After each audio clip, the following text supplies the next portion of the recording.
हर दिल अजीज़ great brother Hasan Shafiq को वज़ीर आला पंजाब हमज़ा शहबाज शरीफ ने अपना प्राइवेट सेक्रेटरी मुकर्रर कर दिया।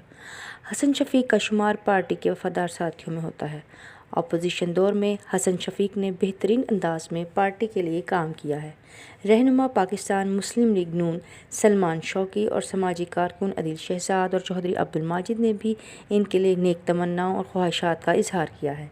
इस प्रोग्राम के लिए तामुन किया है शाहीन ग्रुप ऑफ पाकिस्तान ने। बेरी का 100% खालिस और कुदरती शहद, फिटनेस टॉनिक और असील मुर्गों का गोश्त और एलोवेक्स ब्यूटी सोप दस्तयाब है। मशहूर एंकर पर्सन खुशबू अफजाल ने एलोवेक्स ब्यूटी सोप और बेरी के 100% खालिस और कुदरती शहद के हवाले से क्या कहा, आइए सुनते हैं। Hey guys, अस्सलाम वालेकुम, this is me Khushboo anchor person. आज वीडियो बनाने का मकसद ये था कि जनाब शाहीन ग्रुप ऑफ पाकिस्तान की जानिब से एक मुनफरिद पेशकश दी जा रही है, जिसके लिए मैंने ये वीडियो बनाई है। शाहीन ग्रुप ऑफ कंपनीज की जानिब से एलोवेक्स ब्यूटी सोप जो है वो दिया जा रहा है और इसके साथ साथ बड़ी मक्खी और छोटी मक्खी का खालिस और प्योर शहद दिया जा रहा है।